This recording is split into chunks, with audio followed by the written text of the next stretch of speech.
digging to find out the reason my parents divorce and hate each other so much. I, 16 male, have grown up with parents who can't stand each other. They did their best to keep it from me and my sister, 15 female, but there were times it slipped. It happened a couple of times when my dad would bring his girlfriend Anya along to events for me and or my sister, and my mom would be bursting with anger. She was never able to hide how much it bothered her that Anya was present, and she's with Dad for over 3 years before she started coming or playing any kind of role in our lives.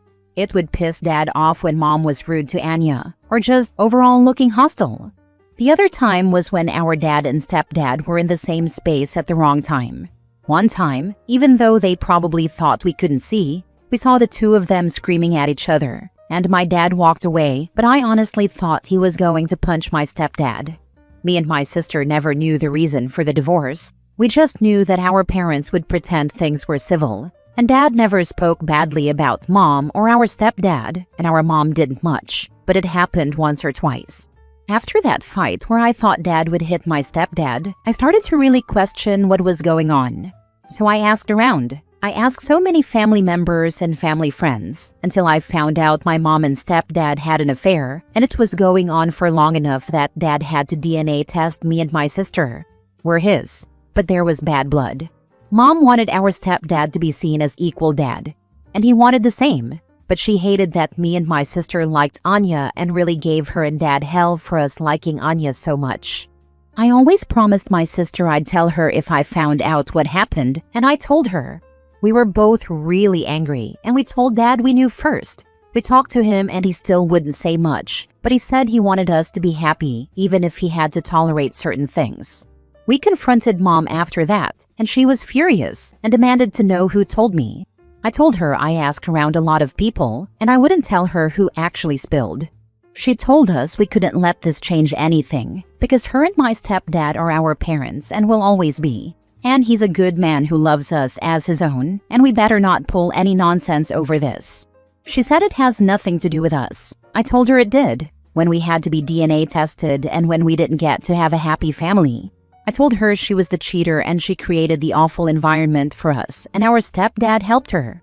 My stepdad came home when we were still talking, and he was so fast to blame Dad, but I told him it wasn't Dad, and that he had no right to be mad at Dad when he tried to take his whole family from him. I got into trouble for saying it, but I'm calling it like I see it. Even as a kid, I knew he would try to come up with stuff to make us ask Dad to spend less time with him. He'd offer to take me to a game, or he'd be planning a camping trip or other stuff. My mom has this issue now with the fact I asked around like I did. She told me I should have minded my own business because I made everything worse. She asked me what I gained, and I told her I gained better respect for Dad and the ability to see through her and my stepdad. We told her and our stepdad we wanted to live with Dad full time. No more 50-50. My mom said no. But when my stepdad realized he wasn't going to have a good relationship with us anymore, he told Mom to let us go because it would only upset our half-siblings to live like that. Now we live with Dad and Mom's angrier that I dug like I did. She told me I ruined our family and destroyed everything. Am I the a-hole? Now for the top comments. I really feel bad for your dad, although it sounds like he won by having the two of you come live with him. Sounds like he was attempting to be more civil than your mom and stepdad were. You were bound to find out eventually. While I don't condone affairs, I realize they happen and they are not the kids' fault. Although kids are often thrown in the middle of the conflict and are deeply affected by it, as you and your sister were and are, hope your mom and stepdad get over their hostility, realize their huge role in breaking up the family, and that they work on repairing the relationship with you and your sister. But if they don't, move on from them. Sounds like you have a father that really loves you. He did try, and I think he did his best given the circumstances. The person who told me said my stepdad loved to gloat to Dad whenever he would do something with me or my sister or the two of us together. That made me sad for Dad. OP, your mother's character was revealed to you in so many ways. My 3 kids know their mother was a cheater, but like your dad, I've never said one bad thing about their mother. In fact, I've encouraged them to have a good relationship with her. Unfortunately, one of them is no contact with her, while the other 2 are low contact. They are all in their 30s now. Very sad that hundreds of choices she made have consequences and accountability tied to them. I wish you well navigating this situation. It was in my stepdad's too. After learning everything about their affair and what came after, it made me lose all respect I had for them, because they have treated my dad and Anya like garbage, and all because they want to be selfish. Next story. Am I the a-hole for not adding the affair partner's birthday as a custody swap day? I, 27 male, have 2 kids, 4 and 3, with my ex-wife, 26 female. She cheated on me and is now married to her affair partner, 35 male. In the custody agreement, our birthdays are considered custody swap days because if I have the kids on my ex's birthday, she gets them. If she has them on mine, I get them. The swap days are our birthdays, Mother's Day, Father's Day, and close family weddings and funerals. Otherwise, she gets the kids for 7 days, and I get them for 7 days. Any other swap days we add are at our discretion and will not be added to a court order. This includes if we later have more kids with other people, step-parents, step-relative weddings, funerals, and such. My ex and her affair partner want his birthday to be a swap day too. They argue it's only fair because he will be their second dad, and they won't remember a time without him. She even argued that it would be petty on my part to reject his birthday as a swap day. But I did reject it. I told her he was not getting his birthday, and my mind was made up. The affair partner told me I must be a crappy dad to deny the kids his birthday, and I told him if that makes me a crappy dad, it definitely make him a crappy stepdad to be the other person in their parents' marriage, and the person who helped end their family. My ex formally wrote out the request to add the day when I said no verbally. I wrote out my rejection again. My attorney has noted both her asking and me rejecting, and he told me I'll be fine. He did have to write to my ex's attorney, who requested we reconsider, because they would start a parental alienation case against me if I did not reconsider. My attorney's response was that they should be careful too, because we have evidence that they have tried to buy me off and get me to drop out of my kids' lives, and let the affair partner adopt them. Things were silent after this, but my ex brought it up during an exchange, and she told me I'm a selfish SOB for not adding her affair partner's birthday to the swap list. Am I the a-hole? At exchange, do not talk to her. Do not engage or anything. Be sure and document what she just said to you at exchange. If it comes to someone else getting the kids her due, exchange at a police department. I hope you are using a parenting app like Our Family Wizard or Talking Parents. If not, tell your attorney. All communication goes through it and the court can see. They are setting the table to cause problems for you. When your kids get home, if they start saying stuff out of the ordinary, you document. You need to look at her like the enemy she is.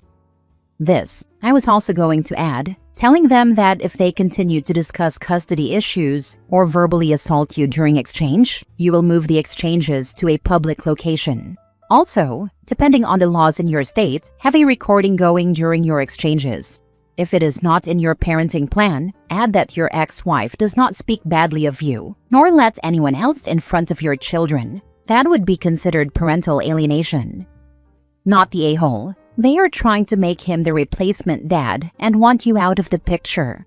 Keep your kids as much as you can and cherish every moment. Don't let court threats make you surrender your time with your kids.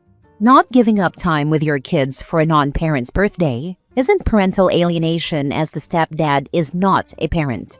You are under no obligation to foster a loving relationship between your kids and your ex's new husband. You can't and shouldn't badmouth them because that hurts and confuses the kids, but as for everything else, you have no legal or moral obligation to bow out of the picture, so this delusional ex-wife of yours can have a new family. Sorry you are going through this. Next time stepdad goes off on you, just tell him, "Buddy, I don't care what you think. She is a known cheater and liar, and I won't walk away from my kids no matter how much that bothers you. Now go home to your lying, cheating wife and live your life." He's shacked up with a liar and cheater and has no idea he's got the short end of the stick. I've worked with a therapist to learn how to handle my kids talking about my ex and her affair partner. I have been preparing for the day my kids might say how cool he is or even express love for him. That way, if it happens, I'm ready. and I'm learning how to ask questions without making them sound negatively skewed. I want to be the dad who put my kids first, even if it might make me die a little inside if they get close to him. Next story. Am I the a-hole for refusing to do free work for my kid's stepfather? I'm an electrician and a union member. My ex and I share custody of our 3 kids. Things are okay now, but the divorce last year was rough. She got remarried in August to a guy after dating for 6 months. Let's call him Brad. Here where the issue kinda starts. A few weeks ago, Brad was at my daughter's volleyball game saying stuff about how real tradesmen don't need to be in a union. He said this right in front of me, and I was wearing a shirt with my union logo on it. He works in the trades too, but just does small non-union IT or data network jobs. I stayed calm and didn't bite. He is self-employed and I know barely makes a profit. My license also allows me to do all of his kind of work at my pay rate. This morning my ex called me out of the blue. She said a panel at one of Brad's jobs needed some work and asked if I could just swing by to check it out. She said, "You'd only need your tools for a few minutes. Just a quick favor. It's not a big deal. And you would be technically working for Brad." So when my ex asked for a quick favor, I told her, I charge everyone the same rate, and per union rules, I can't just do a side job. It's gotta be done under my shop. She said, "You're really gonna force this issue with my husband?" I told her, he can just have his own subcontractors, or step up, and by paying me like everyone else does. Now she's saying I'm being petty and creating tension, claiming that I'm just making a stink because he lives with the kids. I told her that professionalism isn't petty and that I don't give free labor to people who disrespect my trade. So, am I the a-hole for refusing to do free work for my ex's husband, even though it might make things awkward for my co-parenting relationship? Not the a-hole.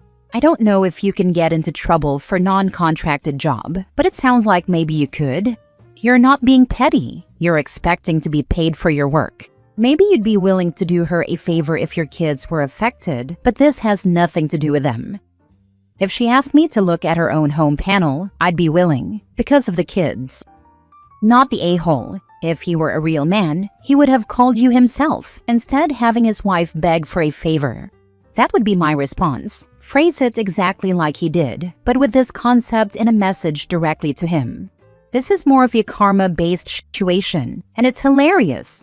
My next union shirt printed would say, "So good, your wife calls me for favors." You're not the a-hole, brother. Enjoy that stupidity. Yeah, now I gotta make this shirt. I have a shirt that says, "I'm a mechanic." That means I'm the guy your wife calls when you can't bust a nut. It triggers so many dudes. Last story. Am I the a-hole for getting my niece to move in with me, then charging her rent? A few months ago, my 20-year-old niece Charlotte called me saying she was kicked out after an argument with her mom.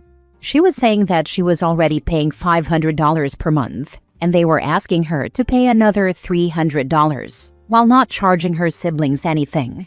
I called her parents to get their side of the story.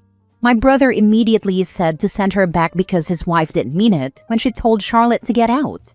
After a while, he did confirm what Charlotte said about having to pay, but tried to justify it by saying she could afford it because she was working and that their car insurance went up because she was in a car accident. So minor that there was no damage to her car, and you had to zoom in to see the scratch on the other car, ignoring the fact that all of their kids had been in accidents, including one of them totaling their car and causing significant damage to 2 others, and then being given a new car 2 weeks later. I told Charlotte that she was welcome to live with me and the girls, so we went back to her parents' house, packed her stuff, got her important documents, returned her car, and took her back to my house. I got her a bank account that's only in her name, loaned her money to buy a newish car, and helped her enroll in community college. She's studying early childhood education, teaches a mommy and me class once a week, and she babysits 2 to 4 days a week. Before she agreed to move in, I told her she was going to help contribute, but nothing like her parents. She pays me $250 per month in rent. This goes into an account that's only will be saved and invested for her. She has access to the account. She also pays $100 per month for groceries. She gets $50 per month from the school for groceries, so she really only pays $50. I split her car insurance with her, which on her new plan comes out to $170 per month. Her share is $85. I loaned her $4,500 for her car, so she's paying me $150 per month to pay that off. Gas is around $80 per month, but she gets another $50 per month from school, so for now it's $30. Then we talked about how much she makes from her class and babysitting, how many hours per month she needs to work to cover her expenses, and how much she should work so she can have spending money, and money put aside in case she has a bad month. Charlotte still speaks to her siblings and was talking about living with me, paying for herself, and learning how to budget. Now her parents are furious that I convinced her to move out over paying rent when I'm having her do the same thing. Am I the a-hole for having her pay rent and other expenses? Info: did you explain to your brother in the same level of detail as you've done here? I could imagine if they just heard that you're charging rent with no additional context. It might seem like you're trying to undermine them, but if they understand all that and still just want to profit, that's different. I tried. They still think it's the same thing, and that I'm using her for extra income and free babysitting since I'm a single mom. I'd say not the a-hole, because it sounds like you're doing this all with her interests in mind and saving for her, while also making sure the extra person in the house doesn't make too significant of a financial dent on your part. Whereas her parents seem to just be doing it to get the money from her and cover her siblings' mistakes. Charlotte's lucky to have you. It's less about making sure she doesn't cause financial strain and more about teaching her to budget, pay bills, etc. It's like adulting with training wheels. Not the a-hole. Unless I'm missing something, I think you're teaching her some really valuable financial literacy. It seems like her parents have a problem with favoritism, and you should let them know that. I've tried. They either refuse to see it or refuse to admit it. Just ask them one thing: how much is in the savings account in which they put her rent money? That should shut them up, since then they realize you are not charging rent, you are teaching her how to save.